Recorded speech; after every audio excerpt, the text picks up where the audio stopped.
दोस्तों, सावन का महीना में किए जाने वाले उपायों का दुगना फल प्राप्त होता है। सावन के महीने में ऐसे काम करने चाहिए जो भगवान शिव जी को प्रिय हैं। साथ ही सावन के हर सोमवार को व्रत रखने से, भगवान भोलेनाथ की विधि विधान से पूजा करने से भोलेनाथ प्रसन्न हो जाते हैं।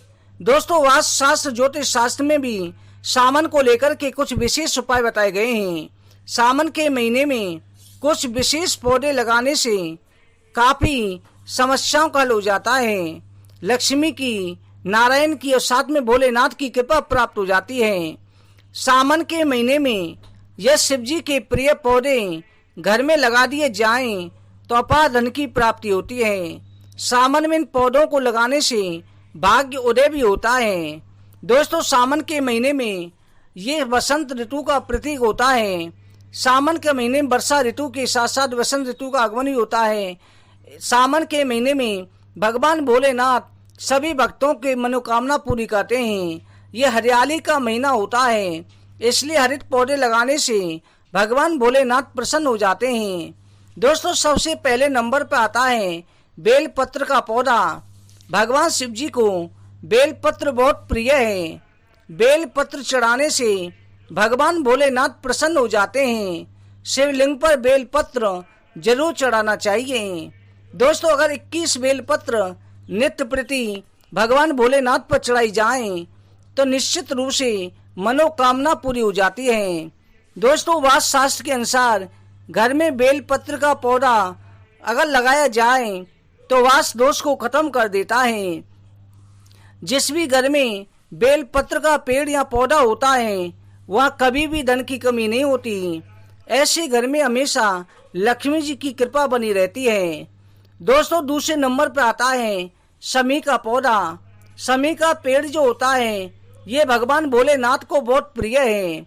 शमी का पौधे का महत्व कहा गया है कि 100 बेलपत्र चढ़ाने से जो फल प्राप्त होता है एक शमी पत्ती चढ़ाने से प्राप्त हो जाता है। दोस्तों, भगवान श्री रामचंद्र जी ने भी लंका विजय से पहले शमी वृक्ष की पूजा की थी। दशहरा के दिन शमी वृक्ष की विशेष रूप से पूजा की जाती है। सावन के सोमवार में भी शमी पेड़ की पूजा का बहुत महत्व रहता है। सावन के महीने में किसी भी शनिवार को घर में शमी का पौधा लगाना चाहिए। इससे भगवान शिव के साथ साथ शनिदेव की भी कृपा प्राप्त होती है। ऐसे में जीवन में सभी समस्याएं खत्म हो जाती हैं। घर में सुख समृद्धि का आगमन होता है। दोस्तों, अगला पौधा होता है पीपल का पौधा। पर दोस्तों, कहा जाता है पीपल का पौधा कभी घर में नहीं लगाया जाता। इसे किसी धार्मिक स्थान में या किसी पार्क में लगाना चाहिए। सावन के महीने में पीपल का पौधा किसी धार्मिक स्थान पर अवश्य लगाएं। पीपल के पेड़ को नित्य प्रति जल दें। सावन के महीने में नित्य प्रति जल दिया जा सकता है। हर शनिवार को शाम को पीपल के पेड़ के नीचे सरसों के तेल का दीपक जरूर जलाना चाहिए।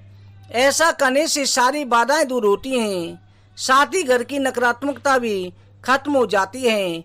दोस्तों, अगला पौधा होता है तुलसी का पौधा।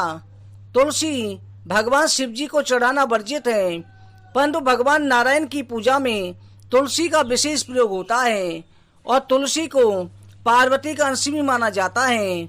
सावन के महीने में घर में तुलसी का पौधा अवश्य लगाना चाहिए। तुलसी का पौधा बहुत शुभ होता है।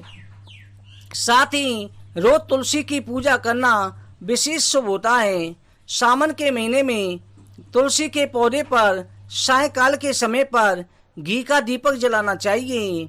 सुबह जो तुलसी के पेड़ को जल चढ़ाए कुमकुम का टीका लगाना चाहिए।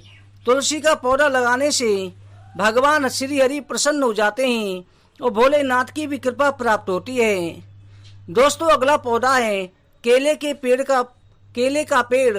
केले के पेड़ की पूजा करने से भगवान विष्णु प्रसन्न हो जाते हैं। गुरुवार के दिन विशेष रूप से केले की पूजा की जाती है। सभी फलों में केले के फल को सात्विक कहा जाता है। जैसे फलों का राजा आम है, वैसी भगवान की पूजा में केले के फल का विशेष प्रयोग होता है।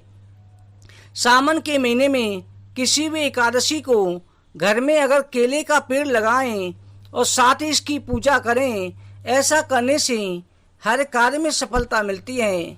वहीं दाम्पत्य जीवन की सभी समस्याएं दूर हो जाती हैं, घर में खुशहाली आती है। इसलिए सावन के महीने में केले के पेड़ का पौधा अवश्य लगाना चाहिए।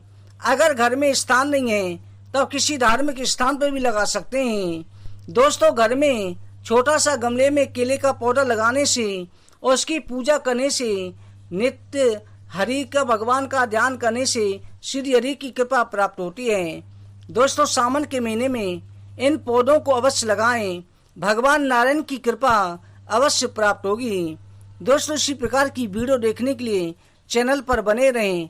भगवान श्री हरि की और भोलेनाथ की कृपा आपके ऊपर बनी रहे।